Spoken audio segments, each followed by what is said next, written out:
Welcome to the At the Helm podcast, where we see through everything from sports to superheroes. I am your host, Blake Helms. Today, I have a couple of very special guests, my good friends Payne and Connor Scott, and we are going to preview and give our predictions for next week's Super Bowl 60 between the Seattle Seahawks and the New England Patriots. All right, first, I think we should just kind of talk about the most recent games, the conference championships. We'll just go with order that happened. The AFC Championship final score of 10-7. What Exhilarating. Yes. Yeah, great game. Mm-hmm. I mean, I will say this: any game that has snow, I enjoy that. That's always good. It's a good game. Yeah. Jameis Winston would love that. Good old JMO. Good old JMO. I mean, he's not wrong. NFL football in the snow is like the absolute best. Oh yeah. I mean, yeah, that. I'm really young. I don't remember, but I remember the Lions game against the Eagles where there was like 6 inches of snow. Oh really? Oh yeah. There's a famous picture of Calvin Johnson after he catches the ball and goes to the ground. His like face mask is just full of it. Yep. Mm-hmm. Didn't the Bills have like a really snowy game last They year? did. They did last year. That was Yeah. Was that the one against the Niners? Or I can't remember. It was Josh Allen's like passing rush. Yeah, that was against the Niners. Yeah. And receiving touchdown. Yeah, I think that was the last game McCaffrey played that season. Yeah. Okay. Yeah. That was when he was hanging on by a thread. Barely. And yet he's like the only one that stayed healthy this year. They're sacrificing someone every week to keep him healthy. Have you heard the rumor about the electrical substation? Supposedly, I guess there's an electrical substation like right next to their stadium. And I don't know. I don't know. And people are maybe saying that could possibly be the reason. I wonder. Yeah. Do you think it's like, well, how would that like affect their health? I don't know. Just the energy and stuff. I mean, when it's right next to the stadium and stuff, and that's where the Super Bowl is. We're gonna see so many torn ACLs this Super Bowl. Oh my goodness. I hope not. Oh my goodness. Goodbye. Oh my goodness, Drake May Lover's he's gonna kill himself. Oh no, dude.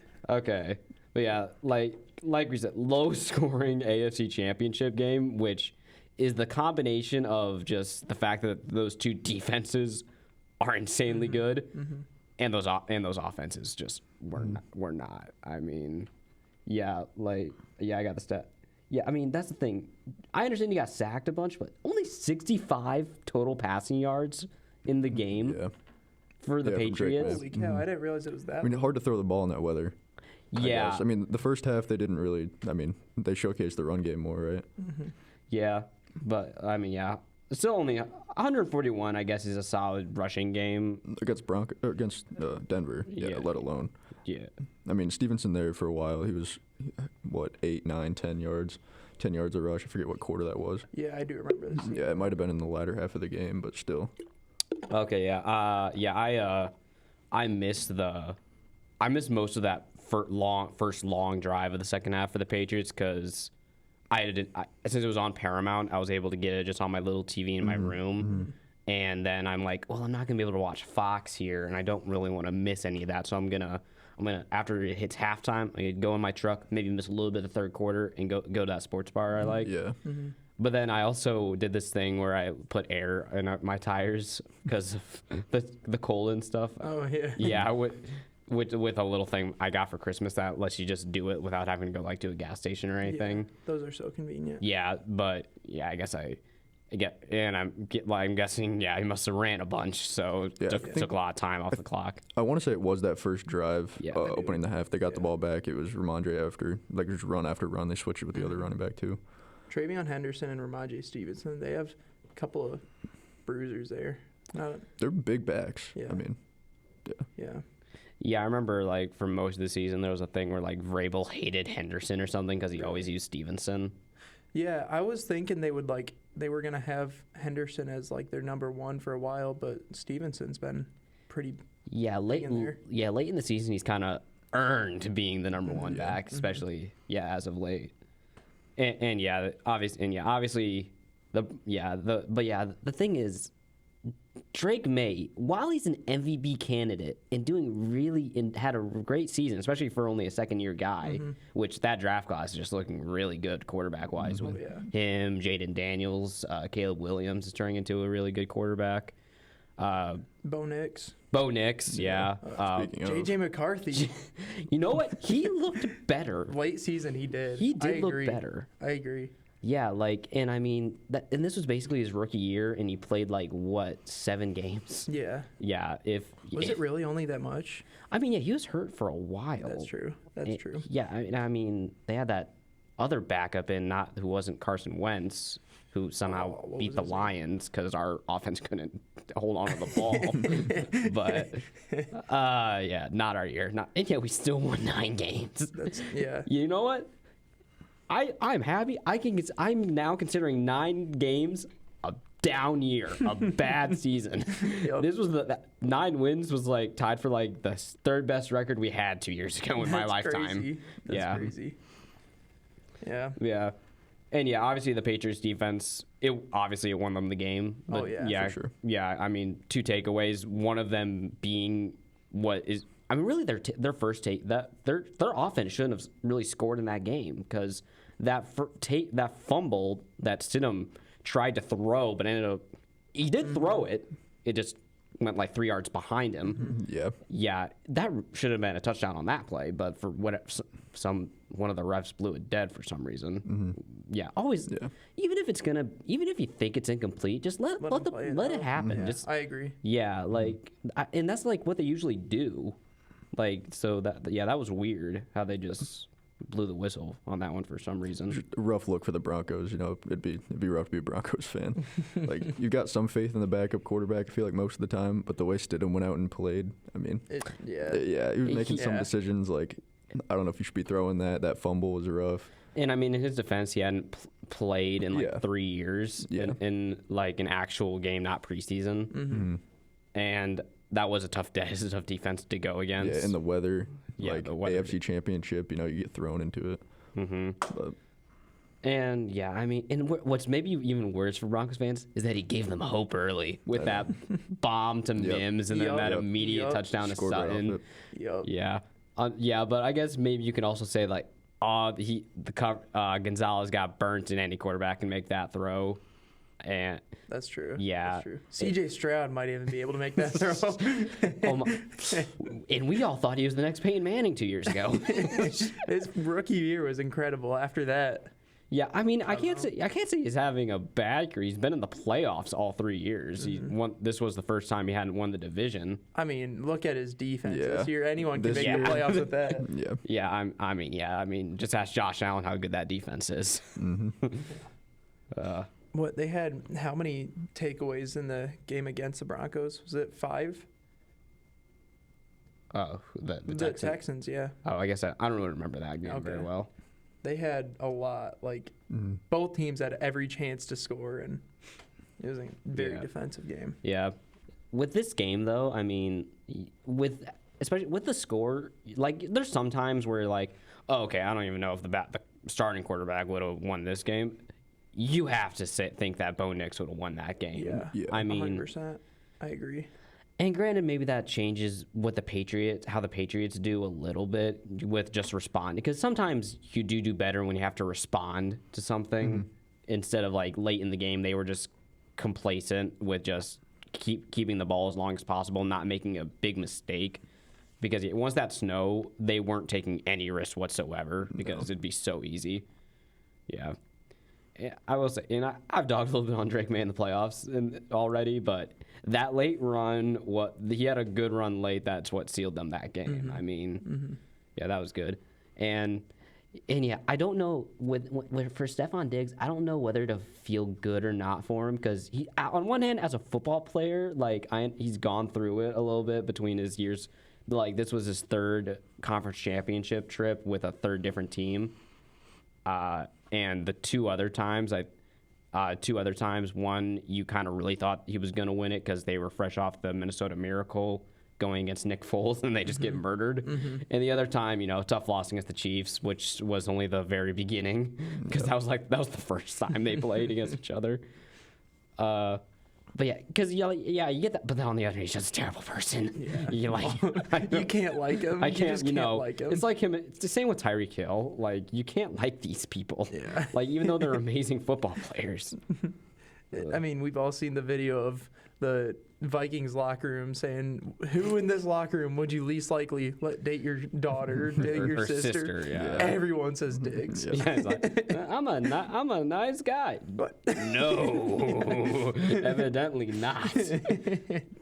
Ugh. And what's worse is if Josh Allen met Haley Seinfeld a few years earlier, he might be Josh Allen's kid's godfather for all we know. That's true. I'd like to think Josh Allen has a little bit more. Yeah, more. Like I also don't know if he like has a brother or something. Oh yeah, I don't know. But yeah, you never know. But yeah, obviously, yeah, we talked because the Broncos just couldn't. But I mean, even the rushing game, because they only had 79 yards in the run game, and then just those 102 passing for only 181. I mean, yeah, that's the thing. Both teams, like Patriots got 206, Broncos got one. Like it's just, and I understand the weather, but I mean, you still like you can expect an 1/2 to get that much. Like you can get more than that in a half. Yeah, I agree. With a backup quarterback though, like we had said, he'd played a lot less though. So I didn't expect him. I would have thought like he needed to shake off some rust, but I would have expected him to do something at least. Yeah, and I guess people have been kind of dogging on the Broncos offense all year. Like it was just like fourth quarter heroics that had kind of won them a lot of their games, but and they really don't have like big names anywhere on their offense. I mean, Evan Engram, he's not a big name, but he's their tight end. Cortland Sutton's good, but yeah. Other than that, I can't really name. Well, I guess I could name them, but they're not stars. Mims. No. Dobbins is hurt too often to become a star. Yeah. Like he's good when he plays. It's just I forgot he was even on that team. Yeah, and I think there was even a possibility of him playing going into that week, but like just he'd been on IR for a while, so it's not shocking. Yeah, I mean even like their come up in the AFC, like they held that first spot for quite a long time, maybe in the whole almost the whole season. Yeah, I'm trying to remember when they got up there. I mean they only lost 3.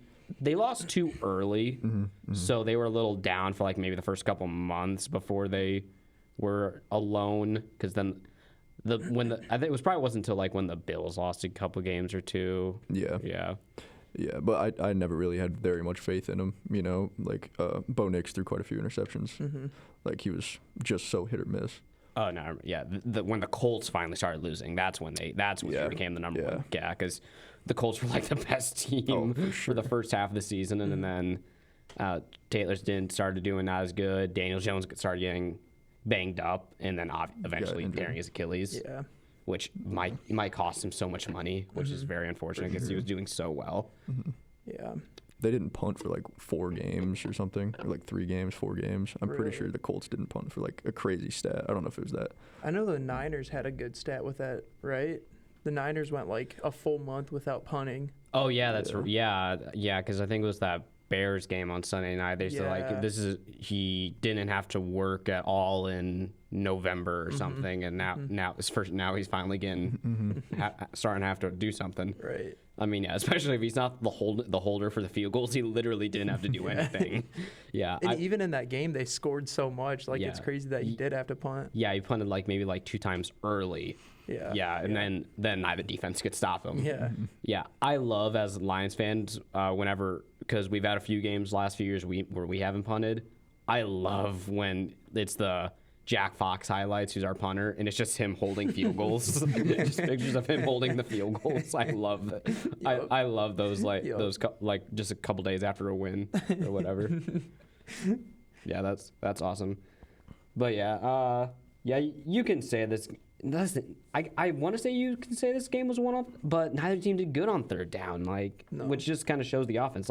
6 for 18 on third down. For all I know, few of those is that early drive in the third quarter. I can see. I didn't watch it, so I don't know. But like you're saying, they ran. So run, third and short, run again, get it kind of thing. Yeah. Broncos only 4 for 14, which one of them is that bomb to Mims to set up the touchdown because that was on a 3rd and 10, which is maybe the other thing that kind of because you punt 3 and out first time, then you're on 3rd and 10, and then you just kind of get lucky in that a receiver gets open down the field to set up a touchdown.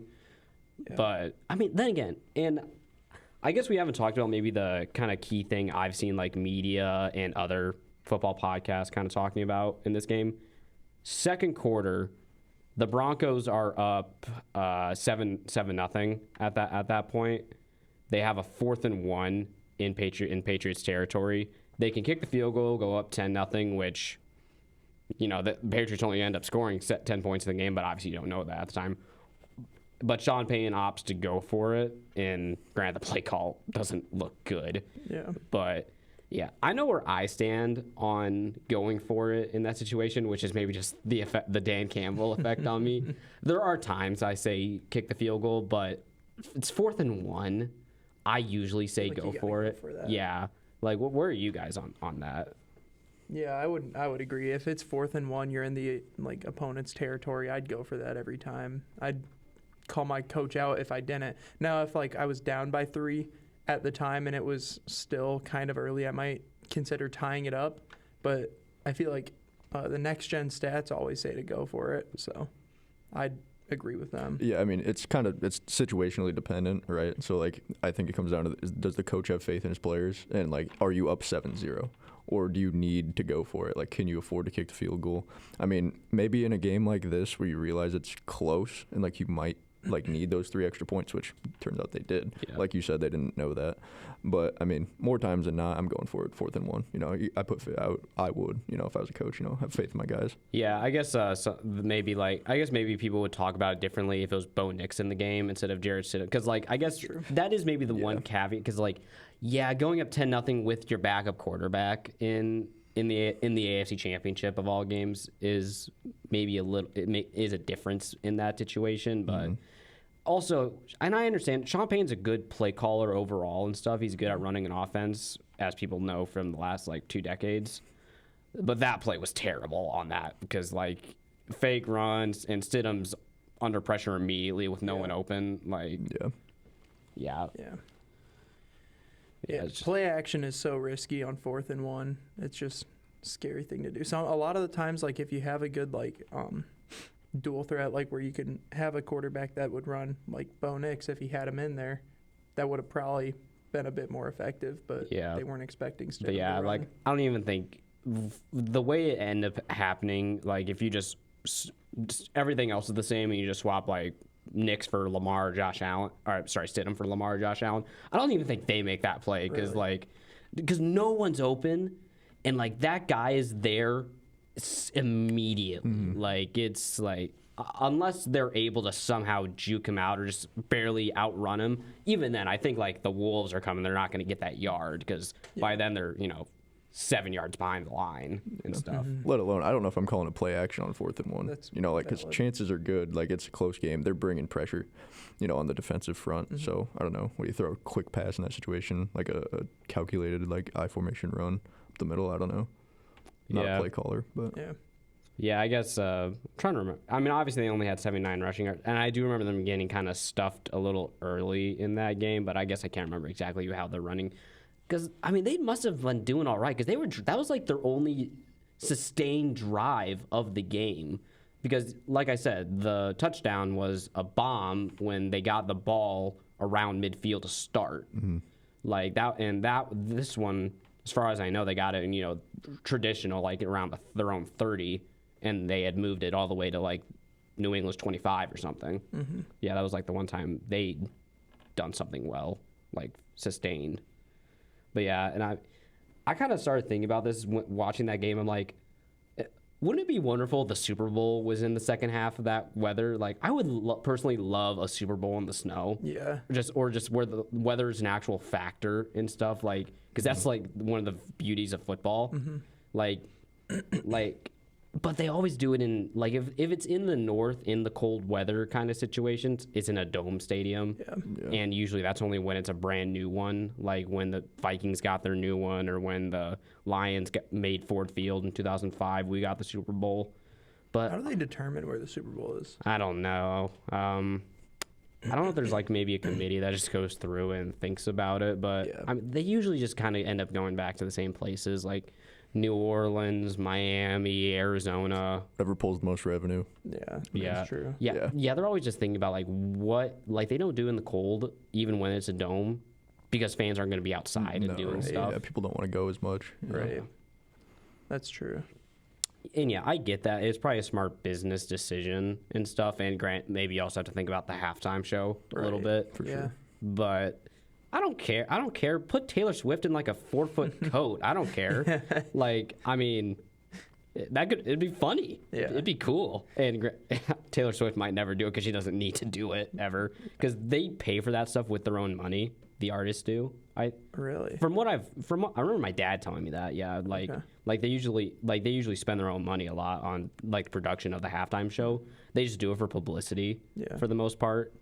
Which, you know, Kendrick was hot. He wanted to capitalize, I guess, more on his Drake rivalry. Mm-hmm. I guess maybe this year Bad Bunny's hoping to maybe get more of a American audience introduced to his music. Which that makes sense. Yeah. And yeah, didn't I see something about like Green Day performing at the Super Bowl or something? I have no clue. That would be sick, but I didn't see that. Yeah, I remember seeing something about like them playing their like anti-MAGA song or something or whatever, which it's just funny. Yeah. But or something, but I could be wrong in that. Maybe that's just people like saying, giving them a white band and it ends up being Green Day or something. Yeah. But no, if they played in the cold, I mean, that'd really set apart the better team, like who can overcome the weather. For sure. Right? Because like if you play a team in the South that's from the South, they're that much more accustomed to it. Mm-hmm. But yeah, I guess they also just do it because like maybe they think it's the opposite where like they prove who's truly the better team. Normal conditions, like just basic, I guess, where you know, like. We all saw what happened when Miami had that amazing offense, but then they had to go in one of the coldest ever games in Kansas City. Yep. Like, Tua couldn't do anything. Yeah. I mean, they had one, like, long play to Tyreek Hill early, and then that was it. Like, the Chiefs, who they don't usually deal with that much cold, but they're more accustomed to it, especially at that point because they've been in the playoffs at home in Arrowhead pretty much every game Mahomes has ever had. Yeah, I mean, that time where he had to beat Buffalo a few years ago, that was the first time he'd ever had an away playoff game. Mm-hmm. Which, that probably means he still only had 2, that one, and then the following AFC Championship against the Ravens. Probably his only 2 away playoff games still, which is insane. Still to this day? Well, yeah, because that was only like 2 years ago. Okay. And I think they were the 1 seed last year. Yeah. Yeah, so they wouldn't have had one. Yeah, so. Yeah, so that would have been okay. Yeah, I think we should move on to the NFC Championship. Yeah, we talked about the AFC one game. I love this game. This was a great game. A great game. Seahawks Rams this year have been so good. Mm-hmm. I didn't watch the first one where Darnold. I guess maybe the first one might not have been great because Darnold had 4 picks and it was pretty low scoring. Like I think the Rams won with 22, but still, I mean the second game was a bit. What was better, the second Rams-Seahawks game or Bills-Ravens to start the season? I like the Bills-Ravens. I'm taking the Bills-Ravens one. 100%. Yeah. That comeback was crazy. That was an exhilarating game for sure. Yeah. Yeah, I could agree with that. This one might have been second. This one might have been number 2, though, especially. I know that Packers-Cowboys game was pretty good. That was, I mean, yeah. It was a very high-scoring game. If it hadn't ended in a tie, I would agree with you. Okay. The tie like drops it so much. That's fair. That's so fair. Yeah, I mean, for that, I definitely say I understand you may not feel, but those last 2 Bears-Packers games were better. They were good. They were really good. Yeah, simply because of the comebacks and Caleb Williams' late heroics, and just the fact that it actually ended with a winner. Yeah. I was pretty upset watching those, but I can't hate on the fact that it was a good game for sure. Yeah, that's the thing. In those games, I'll root for the Bears unless the Packers winning benefits the Lions. So that second one late in the year, where the Bears had that comeback, which Bryce was at that game. Yeah. Really? Yeah, Brett. Yeah, him and Mom were in the end zone where those touchdowns happened late. That's cool. Yeah, both the DJ Moore one and the one that sent it in overtime, that's awesome.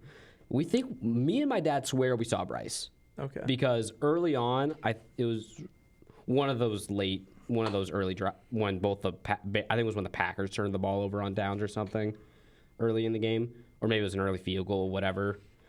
They kind of showed up in that end zone because they were right behind and everything. And we know Bryce was wearing a white Walter Payton jersey. We saw a white Walter Payton jersy, so we're just always going to tell ourselves that was Bryce. And it was about where he was sitting. Yeah. So Bryce was on TV. Yeah. Yeah, it was his half a second of fame. That no one except for you guys saw. Yeah, nobody cares. Yeah. Yeah. And yeah, I don't know if the Bears kind of made it popular or whatever. I remember seeing cheese reader hats at the Lions-Packers game last year. At least I saw one guy wearing it specifically. Okay. And a couple of people had cheese graters that were when the Lions won that game. The clip of Caleb Williams grating the cheese. That was not tough. That was a hard look for him. Did he have the tongue out? Yeah, that was bad. Yeah, won the game though. He did win the game. I can't say nothing about that. And they didn't win, but oh my God, that throw against the Rams. Yeah. To send it to overtime with Devontae or what? Sorry. It was Cole Kmet, I believe. Cole Kmet. Okay. Yeah, it was Kmet. Okay. Yeah. I don't remember that game to be honest. For Caleb. Okay. Yeah. The Bears Rams game. Gotcha. I love I have Aiden Litherland. His story of them all just running around in that garage just after that play was, and I believe my exact words when I looked up and saw that play. No fucking way. Yeah, that specifically remember me saying that. Oh, okay, but actually this is just a great QB duel. Stafford and Darnold just showed out. I mean, Stafford 22 for 35, 374 yards, three tugs. Darnold 25 for 36, 346 yards, 3 tugs. I mean, both teams. Yeah. Oh yeah. Sam Darnold just came out of other than last year at Vikings, he went from nothing to one of the greatest. For sure. Crazy. I'm happy for him with that. Oh yeah, I mean, the bro got drafted to the Jets. Yeah. His career was over the second it was drafted. He came out the mud. Yeah. I think that year as a backup with the Niners and Shanahan probably did so much for him. For sure. Oh yeah. For sure. And then going to a good guy like Kevin O'Connell must have done wonders for him. Yeah, that's like QB University right there. Just going to Kevin O'Connell is it's turning mid quarterbacks to great ones. Who did he do that before with? Was it Kirk Cousins he went? Kirk Cousins. Yeah, Kirk Cousins that was having some good seasons under him. Yeah. Yeah, I guess I don't know. Was he with the Rams right before the? Maybe. Yeah, I know he's a Sean McVay coaching tree guy, so that makes sense if he was with the Rams when he got hired to the Vikings. So maybe he was there. Maybe he was there when Stafford and then won the Super Bowl. I don't know. Or at the very least, he was there with Goff. So that's the thing. It's funny. Every single NFL coach in the NFC North, every head coach has been a play caller for Jared Goff's offense. Really? Or no, not play caller, because McVay calls the plays, but at least offensive coordinator or something for except for Dan Campbell, which is maybe why I said play caller because he's called plays for the Lions. But yeah, all of our division rivals have had Goff as their quarterback for an offense. Obviously, Ben Johnson, Lions OC. Matt LaFleur was with the Rams. Kevin O'Connell was with the Rams. So maybe Goff's a really good quarterback. He's giving all these guys really good jobs. Yep. Too bad he can't perform, though, when it matters. No, our NFC Championship loss was not on Jared Goff. He was the only person that did well in that game. Yeah, I mean. Yeah, it's on it's on Josh Reynolds who dropped the 2 balls that would have won us the game. Yeah, so people, don't go for our 4th down. Don't drop the ball on 4th down, more like it. Yeah, don't drop it on a 3rd and 10. We're going to get another 15 yards afterwards and force us to punt right after we fumbled. Ugh. But yeah, that guy dropped balls. Let's talk about guys who don't drop balls. Let's talk about Puka Nacua and Jackson Smith and Jigba. Oh my goodness. We talked about the second. This is almost as good as their performances in the second game. And yeah, that's the thing. I'm saying almost as good. Puka had 9 catches for 165 yards and 1 touchdown. That's almost as good as his performance in their game before this. JSN, 10 catches for 153 yards and 1 touchdown. Almost as good. Oh my! Because they played so well in both those late games. Yeah. JSN did a lot better in the first half, I remember. He had like 110, 120 before the first half was over, I think. And, I mean, he kind of got shut down the second half, but, I mean, they didn't really need to, throw the ball too much because they were ahead going into the second half, right? Yeah, but only 17-13. Okay. But I guess, this is the thing. What offenses, defenses, special teams cost the Rams that game because that muffed punt. That's why because after that they were up 11. Yeah. 11. Special teams for the Seahawks, kind of crazy though. Rashid Shaheed, dude, he's great. He could be the reason they win the Super Bowl. Yeah, I could see it. Yeah, I mean that's the thing. The man sure, you never know what happens but we can say the Seahawks would have won that Niners game no matter what happened. But they didn't have to score after that. Exactly. Shaheed returned. The game was over after 6 seconds. Yeah. That's crazy. When I saw that flag after that play, I'm like, no. Yeah. No. And then look, the kicker tried to trip him. He literally just went for the slid and went for the legs. Mm-hmm. Oh my goodness. It was so clear too. Like it was one of the easiest calls ever. Yeah, I guess I didn't notice it during the play because I'm just like, go. Yeah. But yeah, they're like, oh my goodness, absolutely. Yeah, I was sitting with my brother, and he's a Niners fan, while we were watching the game, and I just kind of laughing because I watched the kicker try to trip him too, and I was just like, dude, Eddie Pinheiro, is that his name? Yeah, Eddie Pinheiro. He just went for the legs very clearly. It was so easy. Last ditch effort sometimes. That's all you got. I mean, yeah, I don't blame him at all. Because who cares if you get a penalty? He's going to score a touchdown when he gets by him. Yeah. Which he did. It's like when sometimes I've at least seen it one time for that I remember specifically in a Packers-Lions game. The Packers DB fell, so he knows he's going to get beat, and the guy's going to catch a ball, and he would have scored a touchdown. Mm-hmm. So he trips him up and gets an pass interference call. Yeah. Which is the smart decision to do. Yeah, sure, they'll get a first. It's not a touchdown, but it's better. Mm-hmm. Yeah. Yeah. Packers DBs are not it right now. Packers DB. How is Keyshawn Nixon in the Pro Bowl? That's my question. He's in the Pro Bowl. He got a Pro Bowl. Yep. Shedeur Sanders is in the Pro Bowl. There's a lot of questionable Pro Bowl selections this year. Joe Flacco. I mean, I'm saying between the two of them, right? Or am I completely wrong? Did Joe Flacco make the Pro Bowl? I think so. Did he? I didn't see that. I think so. I might be wrong. I mean, my thinking is, okay, well, when I was thinking about this, I'm like, okay, well, he's hurt. He's in the Super Bowl. He's hurt. Trevor Lawrence, he must have said no. Yeah. But then I'm like, oh my God, everyone else is hurt. It makes me wonder how many people say no every year because after they made it not an actual game and it's just the Pro Bowl games. Yeah. And I mean, at this point, maybe we just don't do the actual thing. Maybe it's just an honor. You get elected to the Pro Bowl kind of thing. Mm-hmm. You get for your Hall of Fame stats and everything. Yeah. Granted, making All Pro is way more important, way better. Mm-hmm. Which is I think I don't know if I should be confident that Stafford's going to win MVP because he won first team All Pro because Lamar won first team All Pro last year, and then Josh Allen got MVP. I just don't see a world how Drake May beats. When you look at the stats, Stafford. Yeah. I guess I don't know everything goes into it, but I guess May technically does have a better QBR and stuff. Maybe it's because of it. I don't know if it's rushing. Well, Jordan Love has a better QBR than Matt Stafford right now. So. Oh, okay. So that's that. So that stat means nothing. Hey, people are like, oh, stat merchant, 1 yard touchdown. Stafford just does that. He throws the ball when they're in. That's what he's done his entire career. Maybe it's because, he had that 6'5" monster when he got drafted. So he's figured, I'll just throw the ball to him. Right. And then it's not a 6'5" monster, but he's the best route runner of the last decade. Yeah. So it's next best thing. Yeah.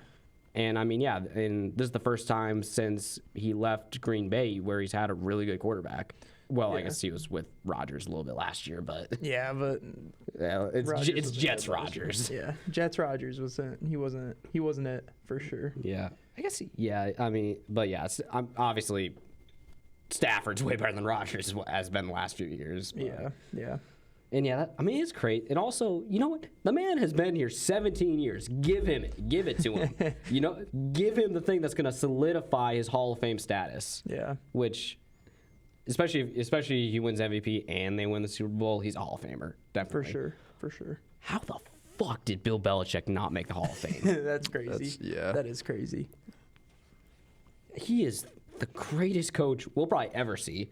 I don't know if we'll ever see a better coach than him ever. Yeah. Because, I mean, the only coach that really compares to Belichick is Lombardi.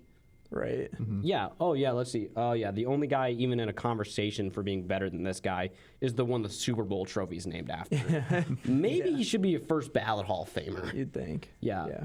I mean, what's next? Is Brady not going to be first ballot? Yeah. Yeah. Oh, no, Spygate, Deflategate, he got carried by Belichick. Which was I didn't realize, that was kind of always a thing for Brady for a while. Now since Brady won a Super Bowl on a different team, it's flipped the last 5 years. Okay. Mm-hmm. Yeah, but yeah, I guess for the last first 20 years of their careers together, people thought it was all Belichick. Yeah. Which, I mean, the first 5 years you can argue because, at least mostly Belichick, because they won low-scoring Super Bowls where Belichick's defenses showed up. But, I mean, that Super Bowl against the Eagles was all Brady, and Belichick's defense didn't do crap. And then the 28-3, that one big on Brady there. That comeback, you can't say that's all Belichick. That's for sure. No, quite a bit of Brady clutching up there. Oh yeah, not to mention James White, who just went off for some reason that game. Yeah. He could have easily gotten MVP in that game if you think about it. He scored 4 times if you count the 2-point conversion. Did he really? I didn't realize that. Well, he scored the game winner. Okay. And he had 2 other touchdowns, I think, between receiving and rushing, and then I think he got a 2-point conversion also on top of it. So he played amazing in that game. Yeah. But yeah, that's the only thing. We also I said special teams cost around, but I didn't realize they were only 1 for 8 on third down in that game, which is just insane. Yeah, that is kind of crazy. Yeah, and then would you have they going back to fourth? Would you have gone for it late when they were down 4 and they had that fourth and goal around the 4 or something? How much time was left on the clock? It was only 3 minutes. I think I would have gone for it. Yeah, I think you got to go because, I mean, sure, you can get down 1, but, I mean, the Seahawks offense had just done whatever they'd wanted. Yeah, Kenneth Walker could have easily. I feel like they could have ran out the clock so much. Yeah, there wasn't enough time left. I remember watching that play. I would have been I'm going for it. Yeah. Right? And we'll never know, but what if on that last play, Puka gets out of bounds with a second left? Yeah.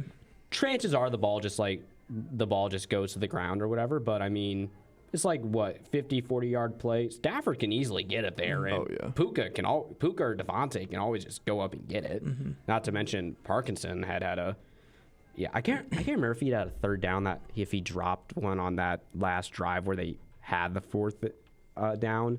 I know he had a drop, but maybe they scored a touchdown on that drive anyway. But if that was that drive, oh my goodness, Parkinson. Which, I don't know, maybe it's okay, you can catch this one against the Panthers. You can't catch this one in the NFC Championship. Yeah. Because, he had that crazy catch against the Panthers to get that game-winner touchdown. It was crazy how that was even a close game. Yeah, I mean, I knew it was possible just because the Panthers had beaten the Rams early in the year, but, yeah, maybe that's just where Stafford likes it. I'd say other than Brady, I think he's the most clutch quarterback of all time. You think so? He's got over 40 game-winning drives in his career. I don't know, Caleb Williams. I don't know. Iceman. Who won that game? That's true. Yeah. That's true. Who threw the interception in overtime and who walked them down the field to get the game-winning field goal? Was that all Caleb's? I mean, that interception, that was a little bit underthrown, but DJ Moore, we're talking about the same game, I think. Yeah. He did not run that route. He just jogged that route. Like that was just an underwhelming performance. True, but it was also a great play by that DB to just dive and get the ball. But still, I mean, it's still an interception. The pick does go on the quarterback. Yeah.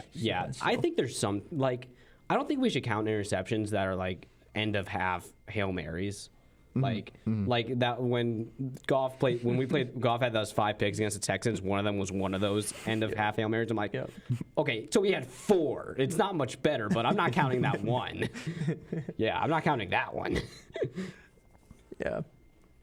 And those ones that are tipped like at the line and stuff, those are always obviously if it goes through a receiver's hands, come on, put on the receiver's stat line, like that's his fault.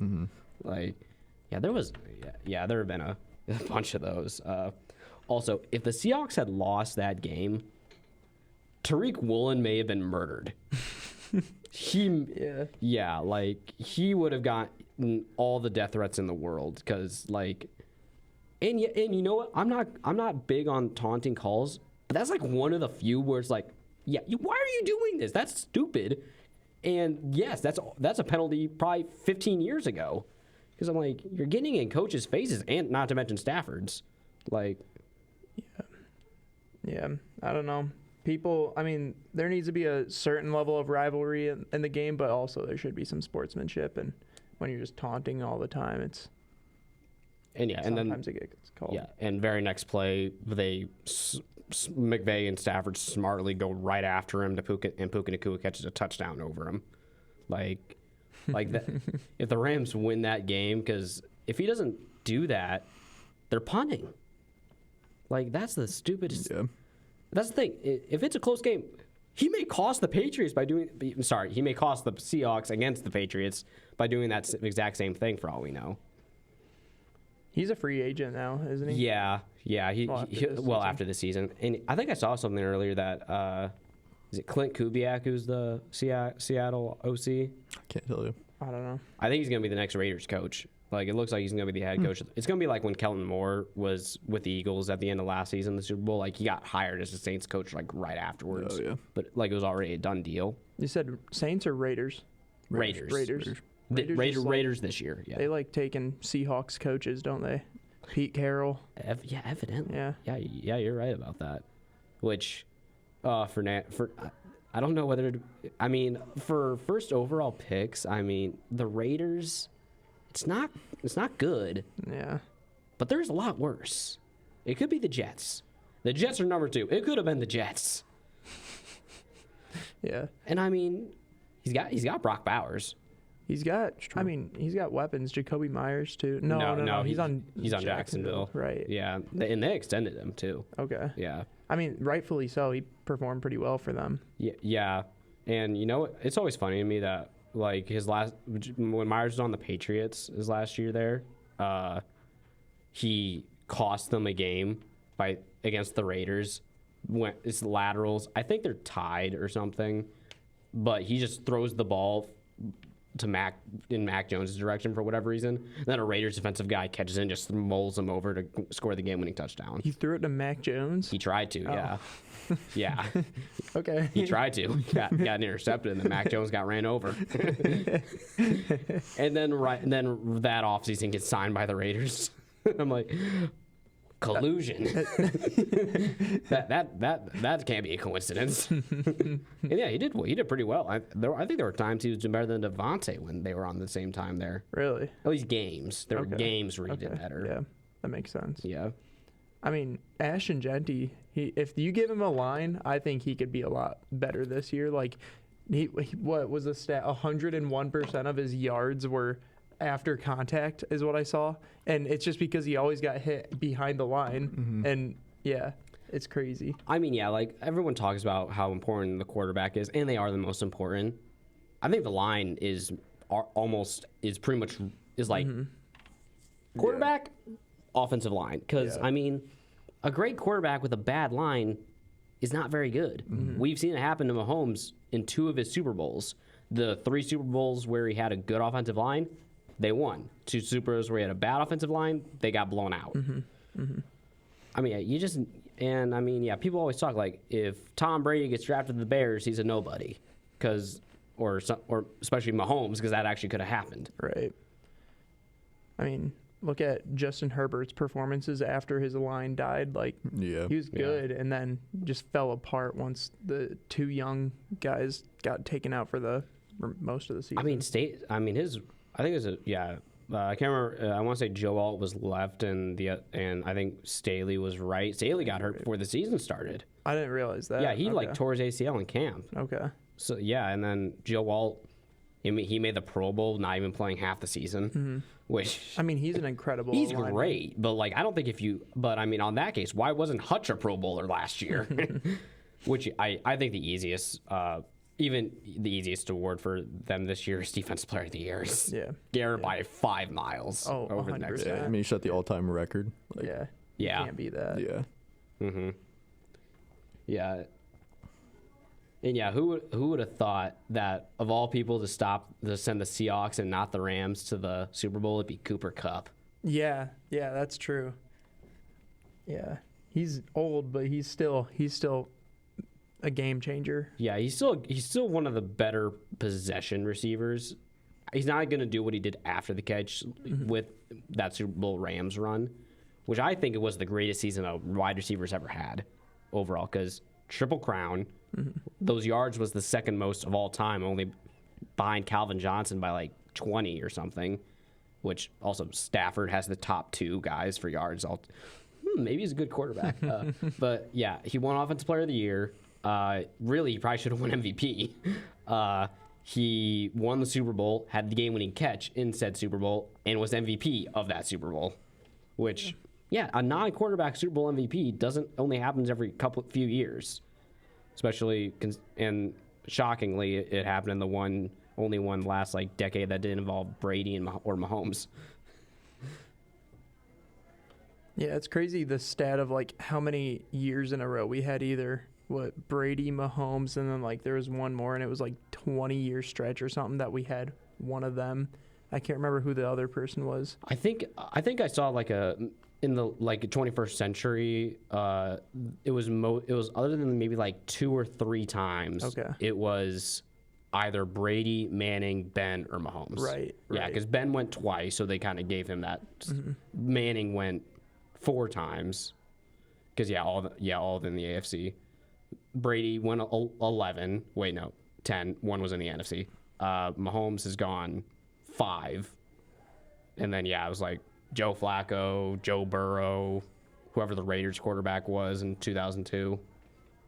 I couldn't tell you. No, no. And I think that's literally it. I think it's just 4 times in this century, which, we're in 2026 now. So this Super Bowls, I'll just say 20. This will be the 25th.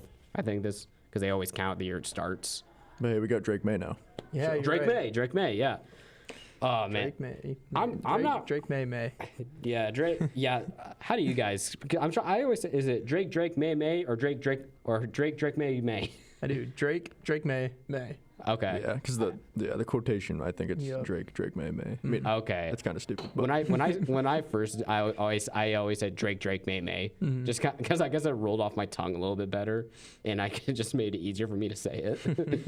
But did Drake Maylover that account? Did he make that up or something? What do you mean? Oh, where'd it come from? I can't tell you. He invented it. Granted, I mean, I guess I don't know when Caleb Williams got the Iceman nomer. Yeah, that came out of nowhere to me. Yeah, I don't think I heard it until that Packers regular season win. I think that's the first time I heard it. Yeah. And I mean, he has been clutch, so it's an understandable nickname. And it's cool. It's a cool one. Yeah. Yeah, not as cool as the Sun God, but Amon-Ra. That's not even it. That's his name. That's his actual name. That is pretty sick name, though. Yeah, and then his brother's Equiniphius. That's a cool name. Former Packer, former Bear. Okay. They have another brother, Osiris, I want to say his name is. That's pretty sick. Yeah, and then their last name isn't technically St. Brown. It's just Brown. Oh. His when I think Equiniphius is the oldest, I want to say. Yeah, because I think he got there a year before St. Brown got drafted. when they were born for their birth certificate, like he literally thought of a cool name to put on the back of a jersey. So he's like either St. Brown or Von Brown. Yeah, and they could have easily. His mother could have easily chosen Von Brown because she's German. Okay. Yeah. Yeah. So the Lions need a Germany game at some point with one of our star players being half German and he speaks the language.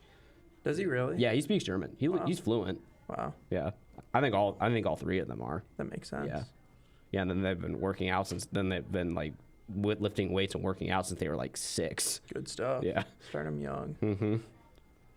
Yeah, but yeah, let's go more just in depth for the Super Bowl matchup. I mean, obviously the thing that's been following the Patriots all season, once they got a good record, is easy schedule. Yeah. Which, I looked. It's based on the regular season, but yeah, 0.39 strength of schedule, which I did not see anything lower. That was the worst and lowest in the league. It was a pretty easy schedule. Mm-hmm. Compared to Seattle's schedule, where just their division alone. Yeah. Niners and the Rams LA. Twice, yeah. Not to mention they played them 3 times. Yeah, like that's true. That is true. Just the roads to get there is just so much different. Like, and the Patriots are a really good team. Like, they do deserve it because they've done it well and they've been some good teams. Like they did have that. Their key win during the regular season was their win against the Bills. Mm-hmm. Won them the division pretty much, even though they did blow it the second time around. But that was obviously it. And then obviously, this year with their offense hasn't played good, but it hasn't mattered because the other team hasn't been able to do anything between no line Herbert or just playoff Herbert at this point. Like his Glazers need to just calm down at this rate. At this point, 4-pick Stroud and then a backup. Yep. Yeah. I mean, he had the easiest playoff schedule I feel like it's been in many years, and I mean, you can't lose a game against 4-pick Stroud. No, it's incredible. Like their defense the Texans defense would have been the one that had to actually score because Stroud wasn't doing it. Yeah, no. They should have put in their backup, in all honesty, I think. And I'm sure not having Nico Collins was a big part of that. And then they also lost his tight end, too. Yeah. Oh, yeah. Yeah, I remember, because I was between either radio and then it cut out, and then I got on my ESPN app on my phone because I pay that darn subscription to watch wrestling. I didn't. And then I'm like, wait, when did Schultz get hurt? I'm hearing this. I don't even remember them saying he got hurt on this broadcast or whatever. Yeah. But just look at the difference in his stats between the regular season and the playoffs for May. I'll just go per game because obviously only 3 games isn't going to be as much as 17, but only 177.7 yards per game compared to 258.5 when because I will say this. They haven't played good offenses, but they played some really good defenses. Yeah, sure. With the Seattle defense coming up, they've played the 3 definitively best defenses in the league, and then probably number 5 in the Chargers. Mm-hmm. Yeah, because I think Texans was probably number 1, and then Denver and Seattle have been battling for number 2 since the Texans started dominating. Yeah. And then, this is the big one, in my opinion, 55.8 completion percentage compared to probably, I'm assuming, leading 72 in the your thing is that you complete your passes and you're barely completing half of them in the playoffs.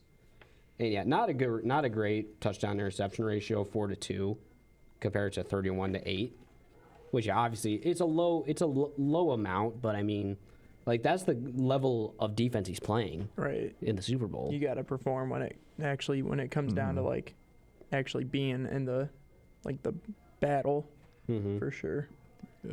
Going from 31 TDs to 8, that just kind of shows how the strength of schedule I feel affected him. I feel earlier in the season he was still kind of developing, getting back into the swing of things, but I think that he's got to perform now. Yeah, you get the strength of schedule combined with I'm good. I was gonna say his age. Can I call you age? That's true. Yeah, he's not not mature right enough. When was he drafted? I'm filming last year. Sorry, he was like in the Caleb Williams Bonex. Okay, so it's his second year. Yeah. Okay. So he's still developing. Yeah. For sure. That makes sense. But yeah, he's got like another 5 years and he'll be like one of the best. I'm thinking. I feel like. Unless he has like a CJ Stroud type fall off, but I don't see that happening. Yeah. Talk about May. Yeah. Yeah. Just like the easy schedule in the beginning, then he gets the playoffs. It's harder teams, and he's not doesn't have the experience to. Yeah. Let's just say, win or lose the Super Bowl, like obviously if he wins like that, he's earned it for sure then, because I'm assuming like they're not going to be able to get away with scoring 10 points against the Seahawks. Seattle. No. But like win or lose, next year is going to be a big show because then they're going to get the first place schedule, not because and yeah, it's a huge difference. It's going to be the same thing with the Bears next year. Like they're going to have to deal with the first place schedule, which I as a Lions fan you do that especially if you also have a good division on top of it, that makes things really hard. I mean, we went from getting that.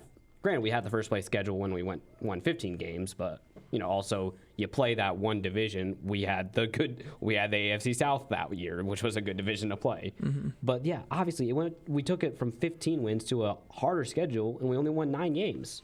Like the schedule matters a lot For sure. especially if you have a good division, which the Patriots don't. But but they do have the Bills, which is a big, which.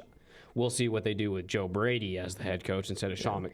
That's the thing. Like, if you were just going to promote Joe Brady, I would have just kept McDermott personally. I know, exactly. Yeah. Like, they're going to run the similar thing at least. Right. Like, I don't know if that was the right move from the Bills. And the defense might be worse because he was a defensive coach. Like, yeah. You see who they hired on defense? They hired the Broncos defensive back coordinator. There you go. Oh, That's good. Which that's good. That's good. It is good because like the weapons that the Broncos had, but the Broncos also fired him for what reason? I don't really know. Oh, they fired him? They fired him, and then that's why the Bills hired him. Oh, I assume they just. Yeah. Oh, okay. I just assumed they just took him after they got eliminated. Oh, wow. Yeah. Okay. I'm pretty. Yeah. Well, I know they fired him. I'm pretty sure it's the same guy the Bills hired. So. Okay. Yeah. How do you? You got Pastor Tan. Your job should be pretty easy. I know. Yeah. Right. You just gotta coach the other 3 guys. Yeah. And I mean, having one of the best defenses, surprising. Like, and it's because of their DBs. I would argue it's a big factor. That's surprising that they'd fire him. Yeah. Yeah. Okay. Yeah. And that's the thing. Defenses at this point in the season, like everyone talks offense when in just sports in general, not just football. Yeah. But it's an offensive focusing thing. And yeah, that is really important. But whoever usually has the better defense at this stage is a lot the times, like defense wins championships. Yeah. Offense gets you to the game. Defense is what actually wins it. Like, I mean, obviously last year, who had the better, the Eagles defense won them that game. Granted, the Hurts and them played really well in the game, but they didn't need to. Right. The defense won them that game pretty easily. Yeah. It was a pretty high scoring game at the end, but when the Chiefs Niners game, what I think the thing that made the difference was that between Greenlaw getting hurt and a backup having to guard Kelsey half the time, and he did really well after that in that Super Bowl. And then the Niners' last offensive play in overtime, on their 3rd down before they kick the field goal, Ayuk is wide open in the end zone. But they decide not to guard Chris Jones, so Purdy just has to throw it away. Like, if they're able to just shove Chris Jones a little bit. Chip him. Yeah, just chip him a little.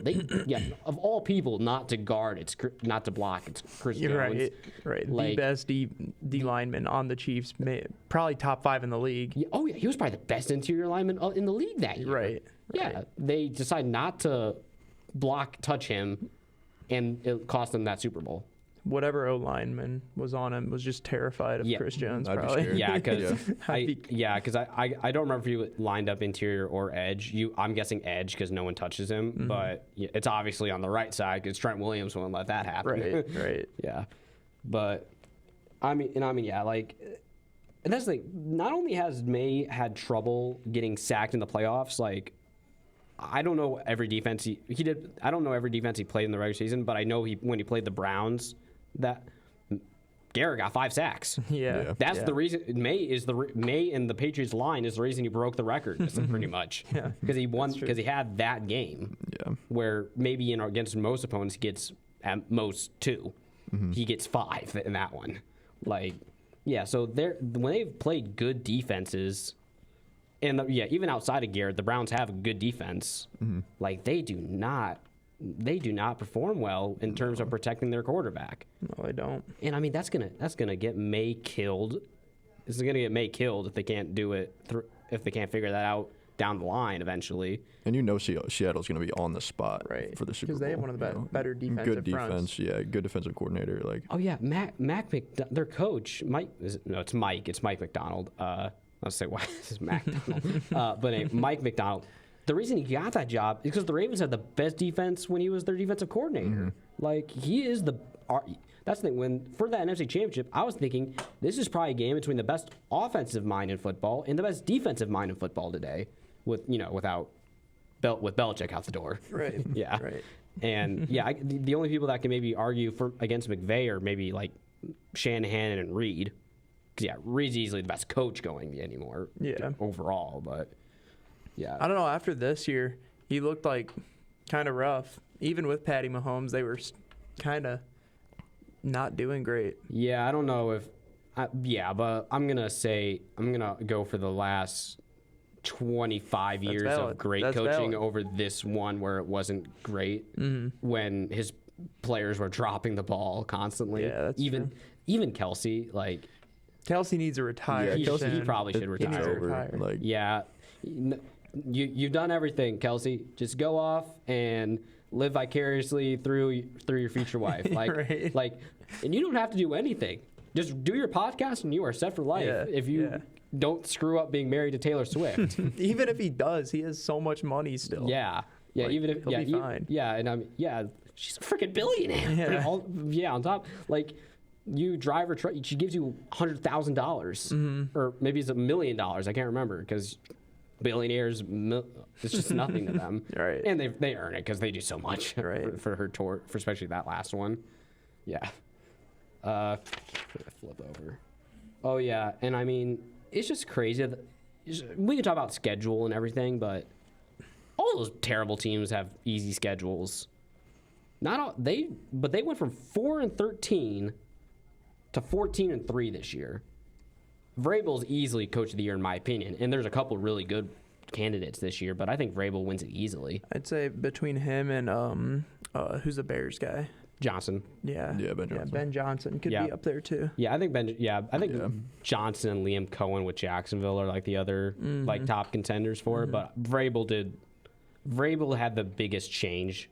Because obviously they were the third pick. They were like third pick in the draft or something, and now they tied. I think then the Broncos were tied for best record in the NFL this year with Seattle. Yeah, I think all three of them won 14 games this year.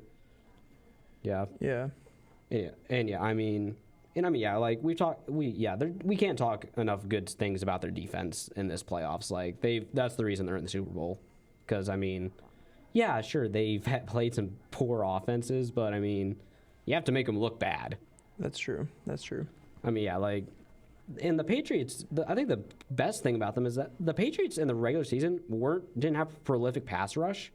They've been getting to the quarterback in these playoffs. They have been. Yeah, they lead the playoffs in sacks, which is partially because they played more than most other teams, but they still have 12-3 games. Like, that's like, sure, maybe let's, even if you put the Chargers Herbert game aside, that's still a lot of getting to Stroud and Stidham. And then I mean their DBs with Christian Gonzalez is doing pretty good.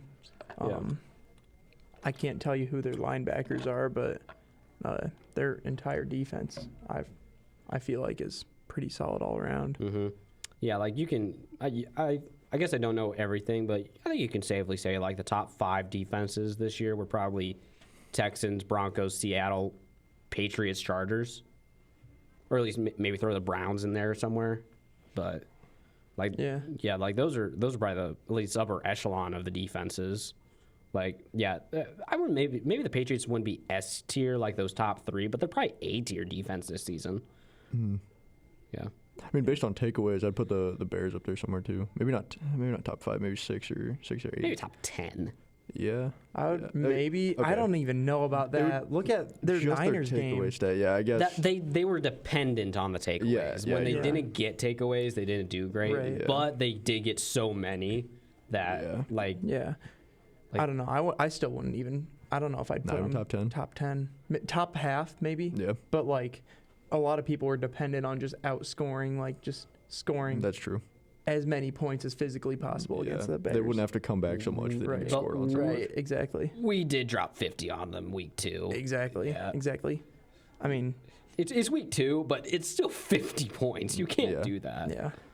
I mean, I don't think anyone's going to say, even if the Broncos had a solid season like that, you can't just ignore when they got 70 dropped on them that one game a few years ago. Mm-hmm. And I remember that week so vividly because that was the day I got home from the hospital for my broken leg. And I'm just looking at the 70 points. Then I watched the freaking Saints blow it against the Packers. Yeah, that was great. Shaheed had a punt return. It was awesome. Saints are just kind of living vicariously through Rashid Shaheed. It's hard to say. Yeah, it's a sick name though, Rashid Shaheed. It's fun. It's fun. Yeah. So maybe we use that to transition to talking more. I mean, we talked about Darnold earlier. I mean, check out this stat. He is one of 2 quarterbacks in NFL history to go back-to-back 14-win seasons. Yeah. It's him and Tom Brady. Mm-hmm. And he did it on 2 different teams, too, which so you can argue it's more impressive. Mm-hmm. And, I mean, also, this wasn't even, like, prime Brady. This was when people say it was mostly Belichick. This is, like, 03, 04 Brady, when he's winning a lot, but he's not, like, getting MVPs or anything. Mm-hmm. It's still only crazy. He only won 3 MVPs when you think about it. When That's true. Like Rodgers has like 4. 4. Yep. Yeah, Rodgers has 4. Manning has 5. I guess that's 3. The main reason he only has 3. Yeah, because playing during when those 2 are in too, and Drew Brees is in there too. Brees never won MVP. Yeah, but like even just competing with him, like it was really hard to be an outstanding quarterback when in a group with Big Ben, Brady, Rodgers, Andrew Luck was Brees. in there. Yeah. Mm-hmm. Phil Rivers, Eli Manning even. Eli a little. Yeah, Stafford got in there. Yep. He did have that one 5,000-yard season, and that, with those guys are also in their prime. So I wonder if he got MVP votes that year. You would think with 5,000 yards, you'd get a couple of votes, but It was almost like a consistent thing to see a quarterback with 5,000 yards at that point. no, not actually. Really? It happened it was because Breeze just did it every year. Right, that's what I'm saying. Like, Okay. Like it was consistent to see at least like one quarterback in that. Okay, because I'm thinking, because Breeze, the most anyone else has is 2. Breeze has like 5 seasons where he had 5,000 yards. Brady has 2. Manning, only I think I'll just say he has 2. Like I'll just say Manning has 2. Stafford has 1. Dan Marino has 1. 20 years before anyone else did it. Think about Dan Marino. He walked so everyone else could run. Think about Dan Marino if he was in this league. Dude. Like, he would have 7,000 yards. Not to mention Super Bowl probably at some point. Probably. Yeah, Brady would have stopped him. Yeah. Yeah. If he played right now, I feel like he would. If he played this Maybe in season, that. he probably would have. Yeah. Yeah. I want to say the one time he had. Oh, coincidentally, I think the one time the Dolphins got to. He did go to a Super Bowl, but I'm thinking they got to an AFC Championship aside from that Super Bowl. They got beat by the Patriots. But it wouldn't have mattered. Well, actually, maybe it would have, because the Patriots got destroyed in the Super Bowl by the '85 Bears, but who was the only team to beat them that year? Dan Marino and the Dolphins. So maybe they could. So maybe, granted, maybe they just got lucky. Yeah. Or maybe the '72 Dolphins just made a deal with the Devils to be like, no, they don't go undefeated. We stay undefeated. Everyone else has to lose. They have to lose once. And maybe they did a similar thing to make sure that David Tyree coughed that ball against Brady. Yeah. Yeah. But and that's we talked about the Seahawks road to the and the difference. Like, Seahawks had a really tough schedule in general because of their division, but then you add on it's so hard to, when you play a team 3 times in a season. They had to do it twice in the same year with the Niners and the Rams. Not so much, and they killed the Niners. Like that, and after having, low-scoring, close games with them. They just wiped the floor with them in the playoffs. I'm pretty sure the Shaheed's return, it caused an earthquake. It was an earthquake. it registered on the Richter scale. Did it really? Like a 1.2, I think. Huh. So I believe it was. I believe it's been. People are trying to dub it the Shaheed Stampede. Yeah. Haven't seen a stampede like that since the Lion King. It was like one of the loudest stadiums in. That's a good pull. It took me a second to get that. One of the loudest stadiums in the league, I believe. Like they designed it. Yeah. For the, yeah. I mean, yeah, because I remember the Legion of Boom. That was like a constant talking point. Yeah, that makes sense. Yeah, and I want to say there was. Maybe it was the Beastquake. I think that was another time they caused an earthquake. Yep. Yeah. Yeah. Because that game was in Seattle, right? I think so. Yeah. I think so. Sometimes I guess maybe it's because one time I think I saw Marshawn Lynch like in New Orleans saying sorry for the Beastquake. I guess that somehow made me think it was in New Orleans when it happened, but no, it was just against the Saints. Yeah. You know, I wish. I don't. It's just a random thought because maybe I was thinking of their uniforms during that game, and I thinking of the Beastquake bit. I wish teams could wear their alternate uniforms in the playoffs. Why don't or why can't they? The NFL just doesn't allow them to. They have to wear their like basic home and away stuff. So like for Patriots, you have to wear either white or blue. I think they chose white. I think they chose to wear white in the Super Bowl because they're the home team, so they get to pick. Oh, okay. Yeah. So yeah, they get the Niners locker room, but injury wise, that's not a good sign. That's not a good thing. That's not a good. True. Maybe it's not the substation. Maybe it's the locker room voodoo. Yeah.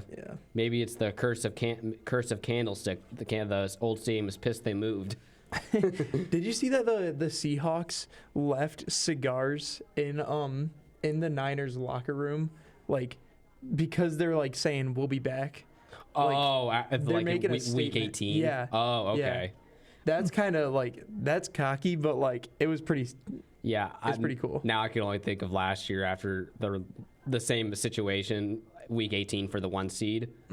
After the Lions won, O'Connell told O'Connell, "See you in a couple weeks." And people were like, "Oh, he meant Cancun." Yeah, because they both lost in their.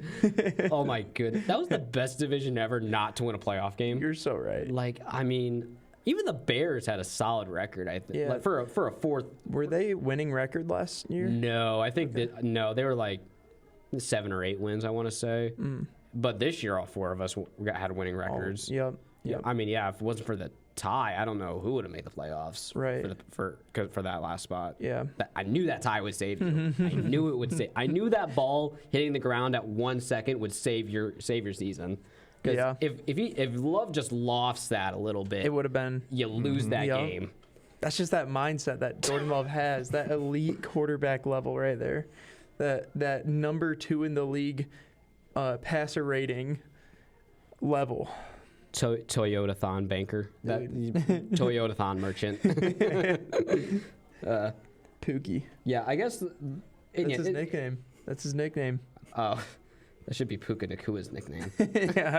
Yeah. I who do you think is going to win Offensive Player of the Year? I think it's probably JSN. I would agree there. I'd give it to JSN. He led in receiving yards. Yeah. With 1793. Yeah. And then 4th in receptions, I think I want to say Chase. McBride, probably. Yeah, maybe St. Brown. Maybe. He was up there. Okay. He may have been like, and then he was tied for 6 for touchdowns, which, obviously Devontae was first, right. But yeah. And the one thing that could potentially hurt the Seahawks in the Super Bowl, if they get in the exact same situation on the 1 yard line, their touchdown back is the one that's hurt. Yep. Kenneth Walker, he had the better season overall with more, 300 more yards and more carries and a 0.6 per carry better average. But Charbonnet had 7 touchdowns more than him. Yeah, I mean, he got down the field, Kenneth Walker did, but you got to have Charbonnet to power that in. It'd be really funny though if they ended up like doing the reverse of what they did against the last. It was against the Patriots last time when they had the best running back in the league, and then decided to throw it. They're gonna this season. have the best wide receiver in the league and then decide to run it and fumble. Yeah. Exactly. Yeah, and then it goes into the end zone for a touchback and everything. Yeah, like that'd just be that'd just be big.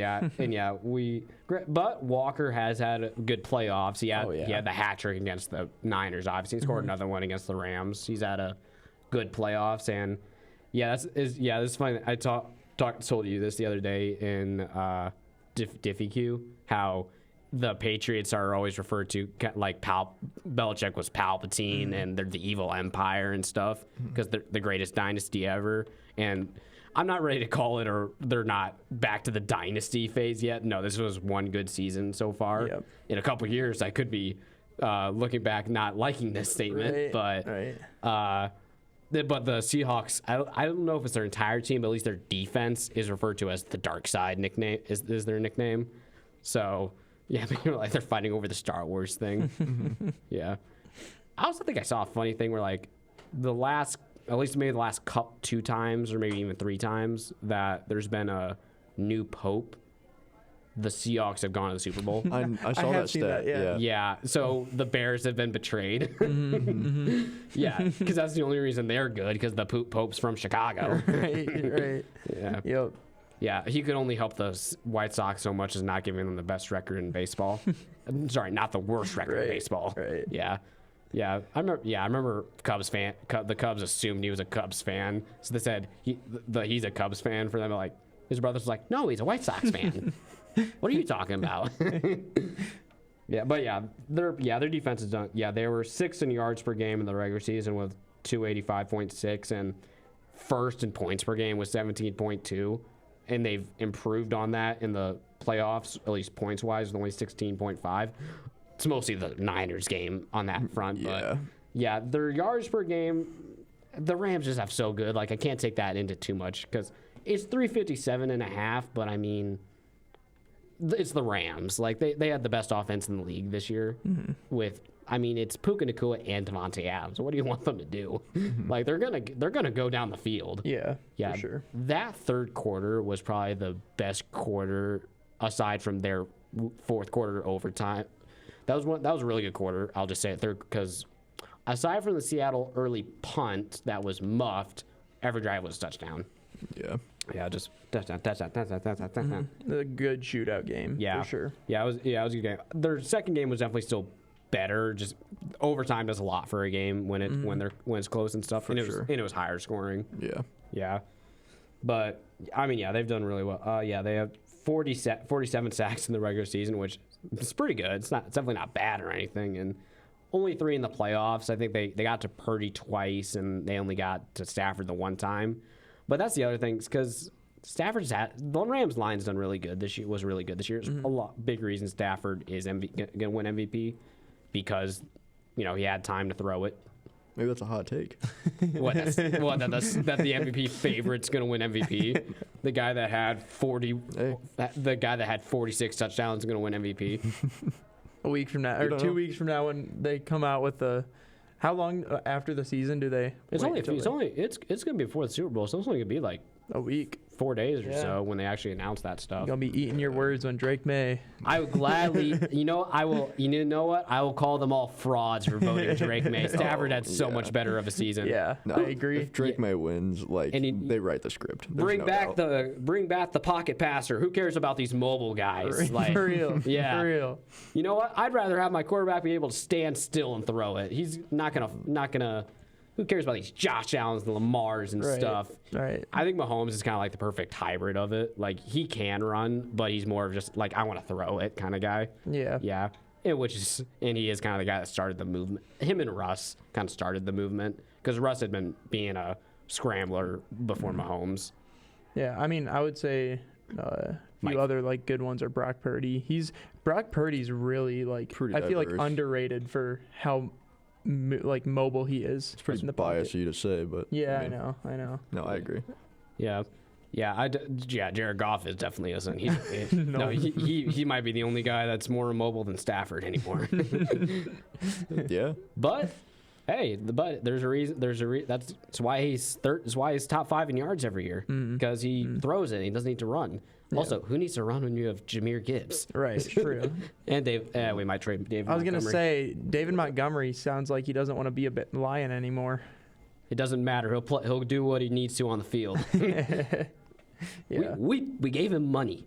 We gave him money 2 years ago. Right. We did extend him. Okay. Yeah. Okay. So we gave him money. Hey, we're better than where you were before. Than the Bears. Yeah. Yeah. At least we were for a little while. We'll see next year. Next year will be a big tell. Right. Yeah, that's the thing. The NFC North, it can flip flop winners. Yeah. For the next 5 years at least. 9 wants some vengeance. JJ McCarthy might be coming for that top spot. He might. You know what? It's funny that the Packers are obviously the consistently dominant team in that division. They're now the one that won the division the least recently. Yeah. Yeah, because obviously the Bears won it this year, the Lions had won it the 2 years before that, and the Vikings the year before that. Yeah. Yeah. It's crazy how the Packers have not won a division title in so long, but we've consistently made the playoffs almost every year other than Jordan Love's starting starting year. You made the playoffs that year. We did. I thought that was the year we didn't make it. No, that was Rodgers last year. Okay. Where we beat you to keep you out. Right. Yeah. Yeah. Yeah, that was a good year. That game also gave us the start of our now 4 seasons in a row of winning records. Okay. Yeah, because that game gave us our 9th win. And if the Seahawks had lost earlier in the day, that game would have put us in the playoffs. That's why they had it last, because if the Seahawks had lost, the game would have been for the last playoff spot.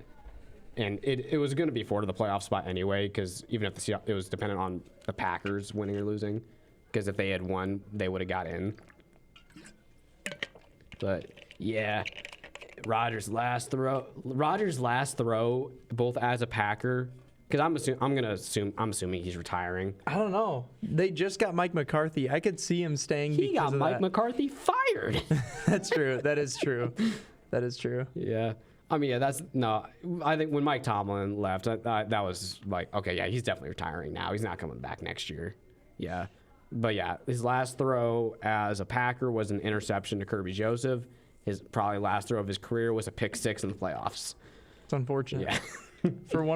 It's ironic for one of the quarterbacks with the best touchdown to interception ratios. Yeah. Well, the top 4 out of he's got 4 out of the top 5, I believe, ratios per season, and his last 2 throws on each team were picks. Which is kind of crazy. But yeah.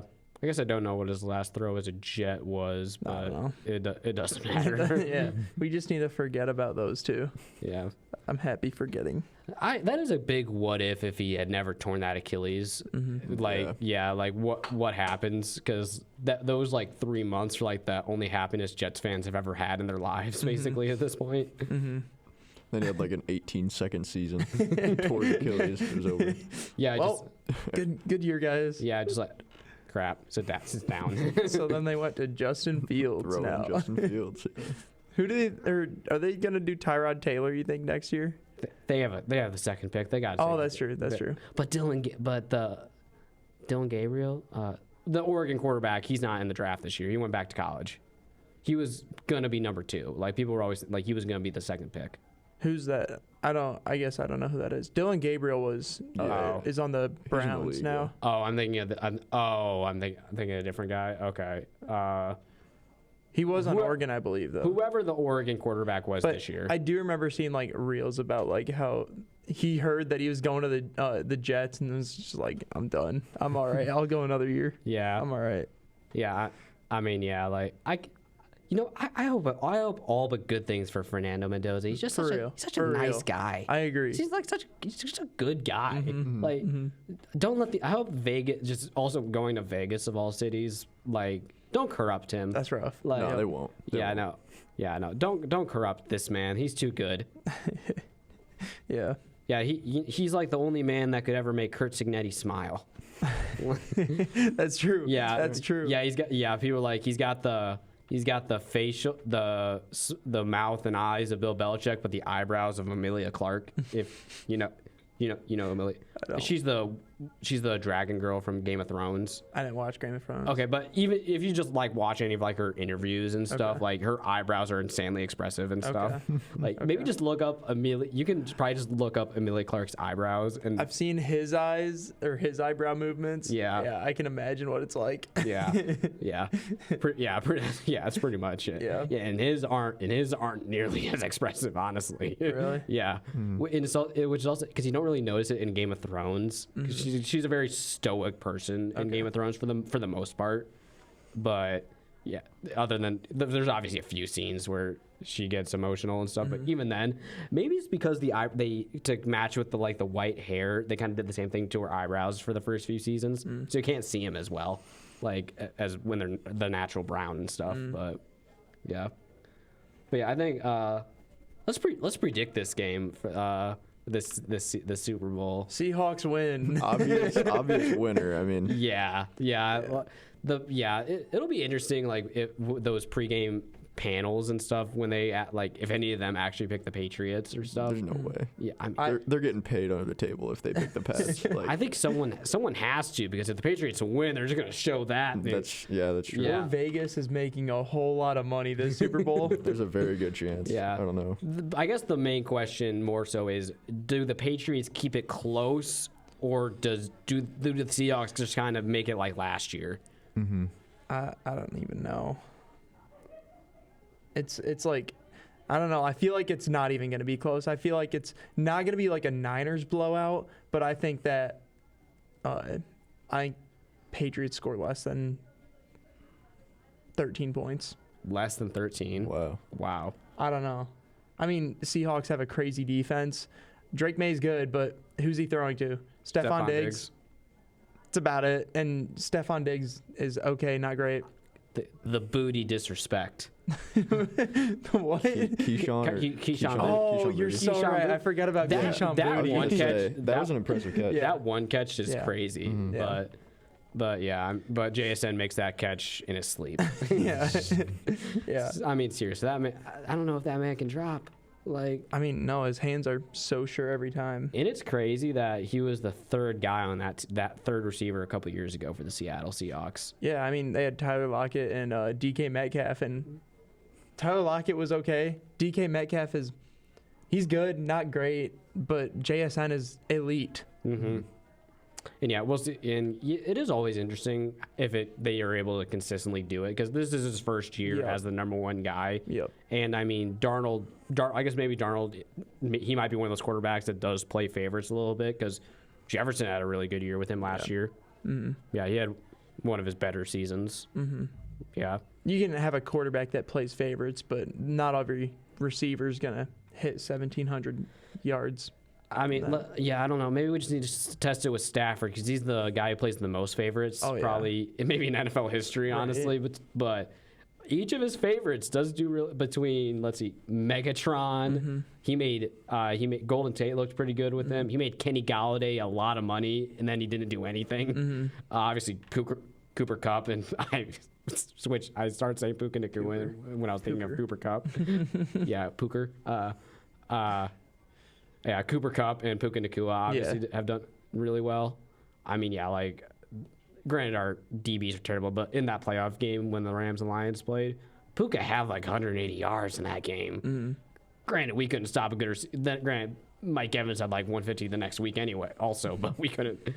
I think if we had our DBs from the next season, I don't know. Maybe we could have won that game against the Niners, because maybe someone could actually guarded Brandon Ayuk a little bit. Yeah. Or I think it was gonna be a flag anyway, but that one that bounced off our guy's helmet, and then Ayuk dove and caught the 1 yard line. I don't even remember that one. You don't? No. Oh. It's a traumatic experience for me. I remember a lot. Yeah. What's your score prediction? Super Bowl final score. Okay.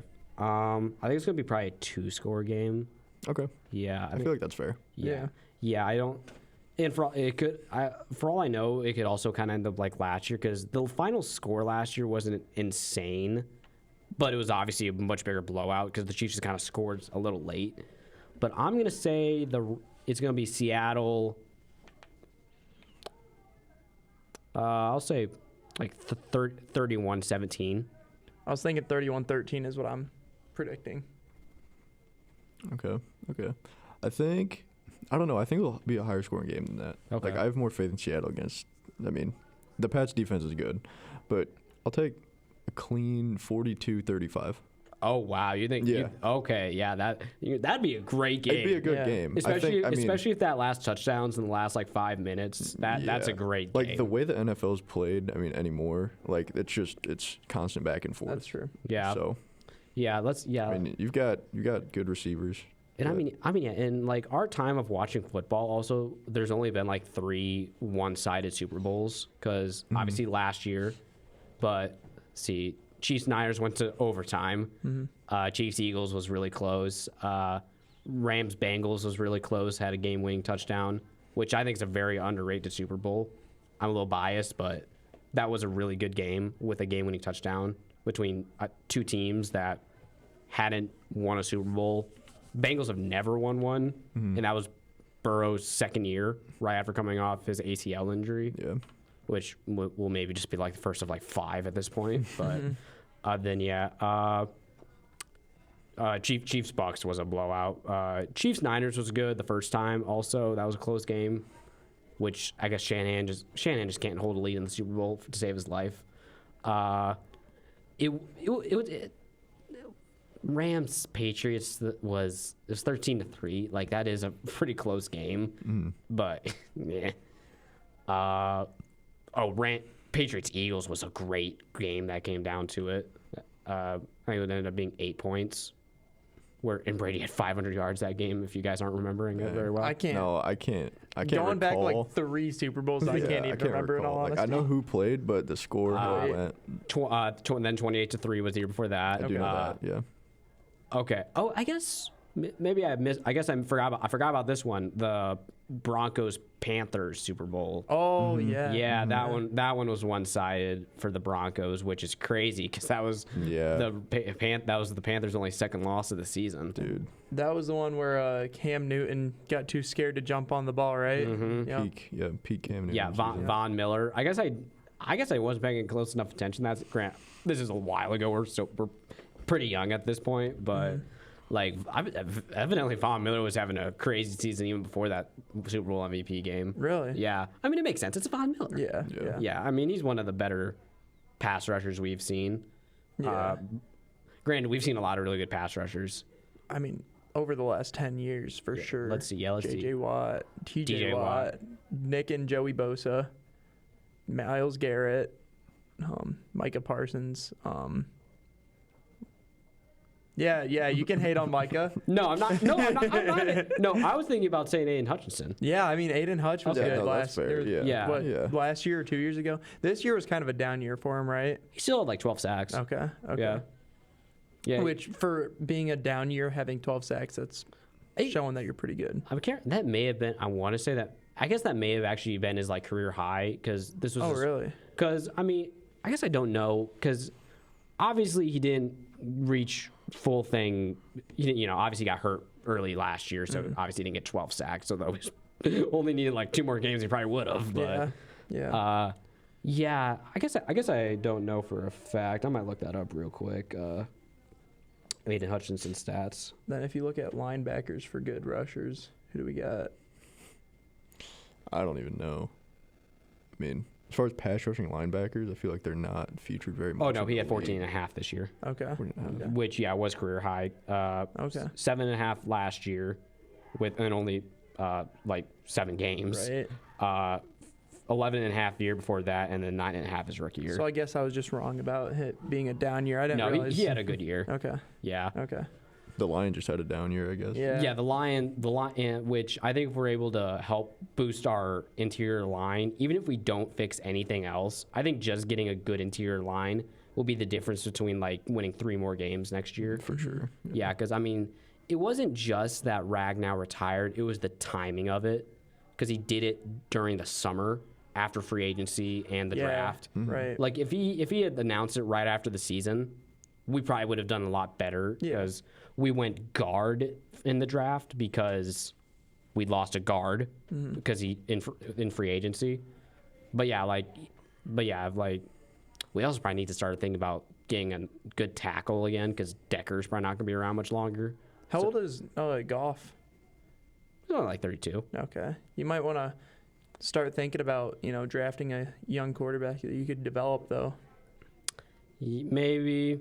I guess I don't know how old Goff is looking like he was wanting to play, but 36 is around the time when I would think he'd be getting close, and if you have a few years to...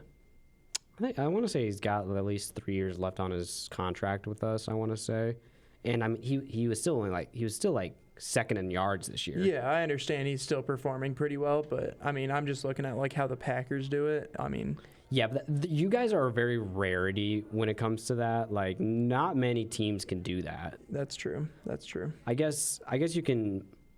The Chiefs did it with Mahomes. They drafted him. They had drafted him pretty high, and then he sat his first year under Alex Smith. Mm-hmm. Lamar did something similar. He sat his first year under Joe Flacco. I guess they actually put him in as starter late in his rookie year. Did Allen sit behind someone too? He might have, but he also wasn't very. I can't remember, but he also wasn't great early on. Like, it took him a few years before he became Josh Allen. Mm-hmm.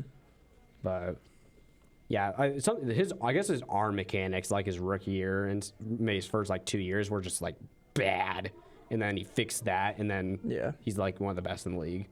And I would even say that Josh Allen became like Josh Allen, like how we think of him, until like maybe like 3 years ago, really. I would agree. I also agree with that. Yeah, probably not until that AFC Championship year. And even then, it was still like only the beginning of it. The next year when they had that absolute shootout with the Chiefs is probably when it really started. Yeah, because that's the greatest game I've ever seen easily. That was that was the greatest game of all time. Shame that was only the second round. That's the thing. That was such a great game. The Chiefs. That was the one year the Chiefs didn't go to the Super Bowl with Mahomes. Really, because that was the year Burrow and them beat him. Which people back when Burrow was healthy. That one time. He won't come back player of the year next year again. You're probably right. They'll turn that to the Joe Burrow Award because he's already won it twice. He's stat padding. He's getting awards. Yeah. Yeah, I mean, well, he's not. Yeah, with his defense and line, he's not going to win a Super Bowl. Yeah. I mean, yes, like Joe Burrow is one of the best quarterbacks in the league, but he hasn't made the playoffs in 3 years. Mm-hmm. Mm-hmm. It's just because his defense sells every time, and then or he gets hurt, or he's hurt. His O line sucks. Yeah, that 3 years ago, the year it started, the year after they lost that AFC Championship to the Chiefs, because his wrist just for whatever reason just snapped on him with no contact or anything, and he just threw a ball and then just immediately was grabbing it. Like, it's not like his hand got hit or anything. But then he was out for the year. And the Bengals still won 9 games that year with Jake Browning quarterbacking the last, 2 months.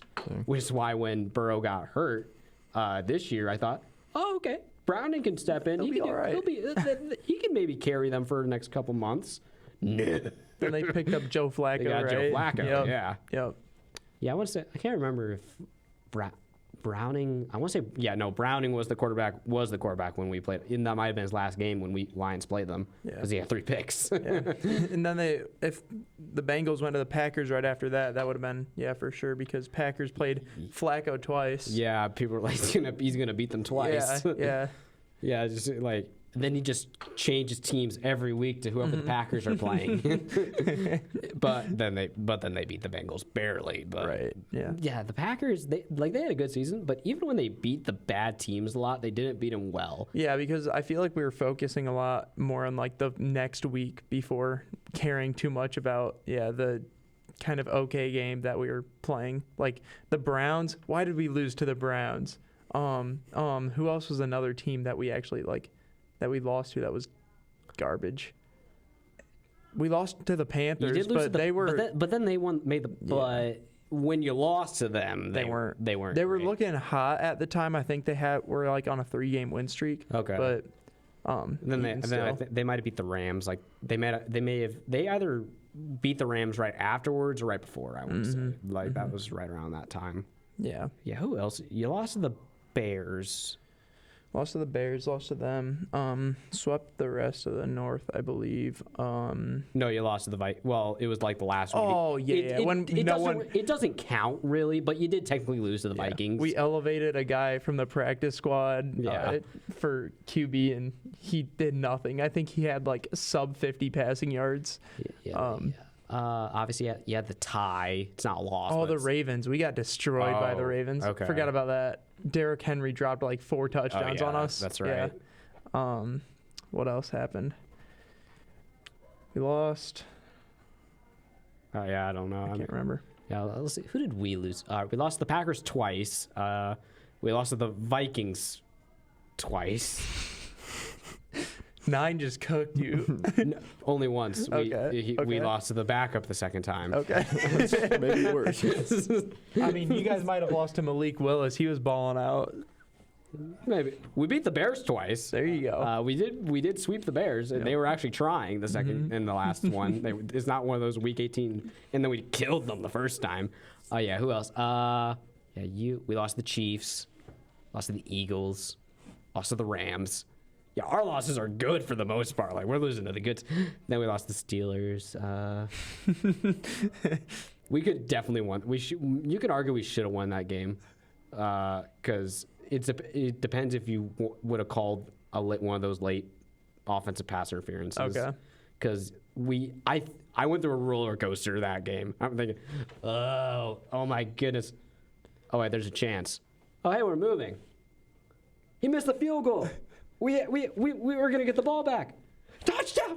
Oh, flag. And then 4th down. Oh, he got it. He's short. Then he throws it back. Flag. Touchdown! On us. Game over.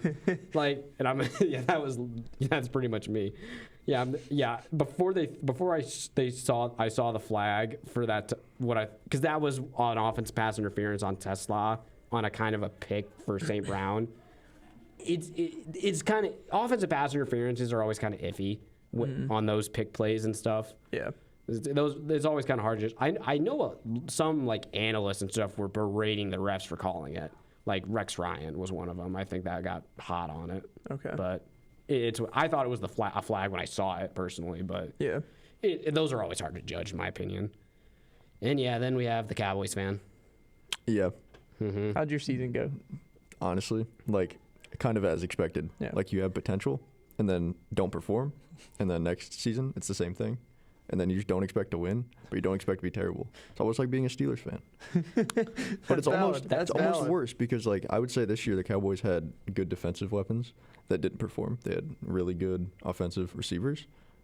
Oh yeah, you had the best receiving duo in the league. An early, like, very good quarterback, like MVP potential, and then just fumbled it all. Yeah. Like, I don't know what happened. Picked up Kenny Clark. You hired had a good defense. You hired Matt Eberflus. That is the problem. But he's gone. He's gone. He is gone. Yep. So.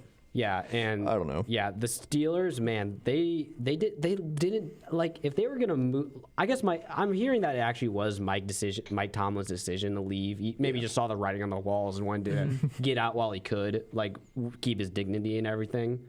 But I mean, if I'm the Steelers, like Mike McCarthy, awful pickup. I'm gonna just say that. Like, that's an awful pickup. If you are a garbage team, I can understand hiring Mike McCarthy.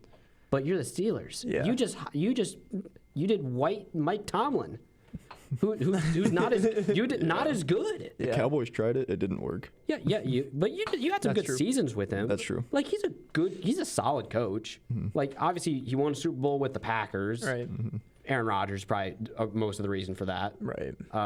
He did some good seasons with the Cowboys. Took them to the playoffs. I think he won at least one season where he actually won a playoff game.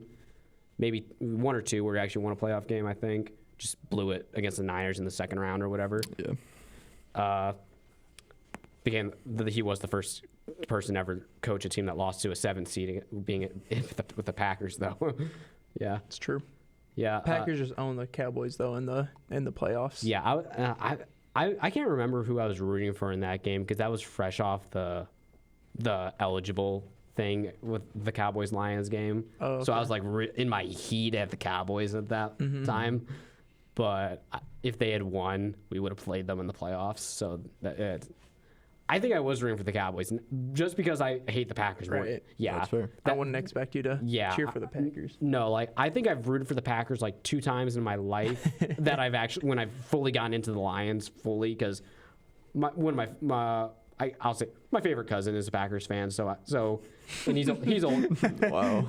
On air saying that too. I have two first cousins. I think and I picked the one, and the other one's more like Bryce, and the older one's more like me. Yeah, I think it's a fair decision. It's not crazy for me to say it. Better watch out at the next family gathering. You know what? Crap! I talked about first cousins. I have too many. If I hadn't said that, I have too many Packers fans who are my cousins to choose from. But hey, you know what? No one can get mad at me for saying that the Army Ranger is my favorite cousin. He's in the military. There you go. He's serving your country. He's my He's my pass for that. Yeah, he's serving our country. Yep. None of them could do it. but also, I'm obviously close with the first cousins because we hang out more than everybody else, and I was like 8 years old, so I kind of just went along with him a little bit. But obviously, I always root for the Lions, number one. Right. But yeah, now once I got actually like fully into like division rivals and stuff, yeah, I've rooted for the Packers. I can only remember 2 times. One time, I think they're both in the last 2 years actually. This year, because when you guys played the Bears the second time, I think if we had, it wouldn't matter because we didn't hold up our end anyway, but at that point going to that game, if the Bears had lost one game and we won out, including beating the Bears, we would make the playoffs. Yeah, I did see that stat. Yeah, so I was rooting for the Bears to lose more so than the Packers to win. And then last year, it's basically a very similar situation. The week before, week 17, if the Packers beat the Vikings, the Lions would lock up the 1 seed. So I rooted for the Packers to win that game. And then, shockingly, both times I've done it, they've lost. So, just big old bird to the Lions, I guess. But yeah, we could have rested our starters against the Vikings. Then, darn you! They probably would have rested theirs because they probably had the top wild card seed locked up too. Right. Yeah. I remember that year. I think the Rams were stupid. They rested their starters again the last week, but that caused them to drop a seed. Really? Yeah. If they'd won, they would be the 3 seed. Or maybe it was 4D chess by Sean McVay because they ended up winning and the 3 seed Buccaneers lost. So maybe it was 4D chess the whole time by Sean McVay to not play Washington. Maybe he was scared of Washington. Could have been. That's crazy to say nowadays, but at the time. Yeah. And but also it's like, but then it's like, why would you want to play the loser of Lions Vikings? Right. Yeah, that team's going to destroy you, whoever loses. Well, maybe if it was the Lions, that would happen, but who knows? Yeah, I get maybe it's like, okay, well, last time the Vikings lost to the Lions, we played them right afterwards and beat them. And I'm going to think the Lions are going to win this game, so I'm going to bank on that happening again. And it did. So maybe Sean McVay is just smarter than all of us. Well, he is smarter than all of us, but yeah. I've kind of maybe a controversial question. Should NFL refs be held more accountable for their calls? Why is that controversial? I think everybody agrees with that take. I don't know. Get fines for... Maybe not get fines, but just be like, I don't know, suspension. Like, game suspension. Like, you make a bad call, and, like, I don't know, the committee, whoever they deem, like, responsible to decide, they're like, this ref makes a bad call, you're suspended next game. I think the main issue with refs is that they're not full-time workers. It's their part-time. I think they have jobs when they're not NFL refs. I didn't know that. I agree. If they I think I've heard McAfee talk about this probably at some point in the last couple of years on his show, where you actually have training camps for the refs and stuff. I don't know, and you have subs. If someone does bad, they get benched, I guess, for that week, for the next week or something. Yeah, kind of thing. I think it'd probably be better, but I mean, and officials were probably always as bad as they are. Well, maybe they've gotten bad the last 10 years, but let's say 50 years before instant replay and stuff, they were always bad. We just couldn't tell. Right. But replays have made it super obvious, and there's also the aspect of it. It's obvious in slow motion. Yeah. bang bang plays are a little harder to tell. But I think penalties should be reviewed personally. I was gonna say, I wonder if we should do something more like a review on each of the penalties to like, if they have a review and it's very clear, I feel like it could be called. I think they tried it a little bit once with pass interferences. Okay. Because I think it was after that Rams-Saints playoff game with the no-call PI late that gave the Rams that win. Well, maybe I should say gave them the win. It gave them the chance. Right. Because it sent the game to overtime. The Saints got the ball first, they failed, and the Rams got it, and then they won. So, which is Jared Goff's, which maybe this is for me seeing Jared Goff interviews about that question. Yeah. Because obviously he benefited from it, so he's not going to say, right call? Obviously, right call. But, yeah, like I think they tried it where you could challenge pass interference calls or maybe even non-pass interference calls. But then none of them changed.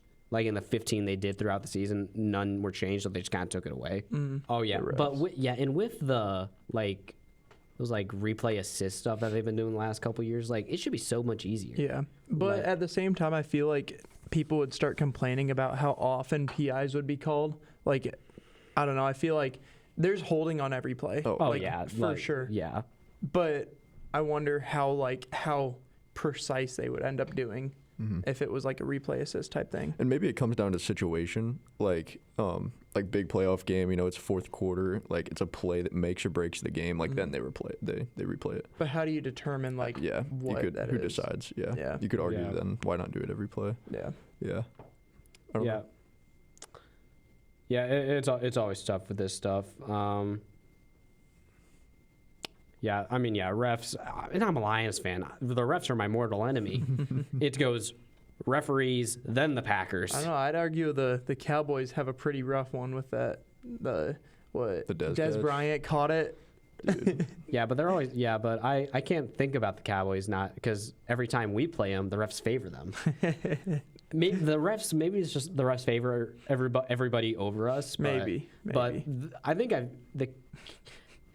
I think there's just levels to it because obviously the Patriots and Chiefs are their loving darlings with their dynasties, but the Packers are there no matter what. They always get calls, and maybe the Cowboys are just below the Packers, so they benefit that. There's some collusion going on. I don't know what it is. Yeah, because the Packers, it happens no matter who their quarterback is. Yeah, and then obviously 32nd is the Lions. Yeah, like I am shocked that when we were in that NFC Championship game or just any of the last couple playoffs that it wasn't the refs that cost us. Like it's shocking. Like they'll cost us a couple regular season games. Like it's probably honestly hard to go through seasons and not see one game the Lions would have won if not for the refs. I guess maybe 2 years ago we went 15-2 because I don't think the refs didn't cost us that game against the Bills. Because that was just our lack of defense of players showing, and then we just didn't play well against the Bucs. That is probably the one season because we only lost 2 games. That's the season. Yeah. But yeah, other than that, it is hard to find one in my opinion. Yeah. I would think there's maybe a season or 2 in there, but the last worst calls of the 21st century, it's that Rams Saints playoff game, and then it's just Lions games after that. Yeah. I mean, you wouldn't have them if you got to the point where you didn't need the refs, or like the game didn't rely on a bad call. You know, you're dominant. That's true. Yeah, let's just blow every team out. Yeah. That's the goal. Yeah, but Indiana style. I mean, it's not that. It's not that hard. Just go undefeated. Yeah. I mean, only one team's done that. Yeah, it can't be that hard. No. Yeah. I don't know why more teams don't do that. Yeah. If the 72 Dolphins could do it, why can't we? Exactly. Yeah. It's all football. I mean. It's weird. Like earlier today, I don't know if maybe just thinking about this, but for whatever reason, I was imagining like in a world where we went 17-0 and had the Super Bowl perfect season where we win 20 straight games. I was thinking about it earlier. I'm like, greatest team of all time. No one can argue or anything. Daydreaming. Yeah, daydreaming about the Lions. It'll never happen for the Lions. Like, unfortunately, historically, we're more likely to be the first team to go 0-17 than 17-0. That's true. But hey, Dan Campbell, things change. I mean, it is crazy that people are calling him a bad coach after this season. I'm like, are you out of your mind? Or was it just Ben Johnson? No. Was it just Ben Johnson? No. Who beat Ben Johnson twice this year? Who couldn't beat the team that Ben Johnson beat this year twice? Whoa. Ben Johnson beat the Packers, and then the Packers beat the Lions. So therefore, I think that. And the Lions beat the Bears. Yeah. It's an infinite circle, man. You're right. Yeah, like I think it might have been last year, but like I do see sometimes like where there is seasons where every team, like all 32, like a circle beat they all beat each other. Yeah. Kind of with the logic kind of thing. Mm-hmm. Thank you for watching this episode of the At the Helm podcast. I'm your host, Blake Helms. If you like this, like, subscribe, click, comment, click the bell for notifications, everything. All right, and have a good day.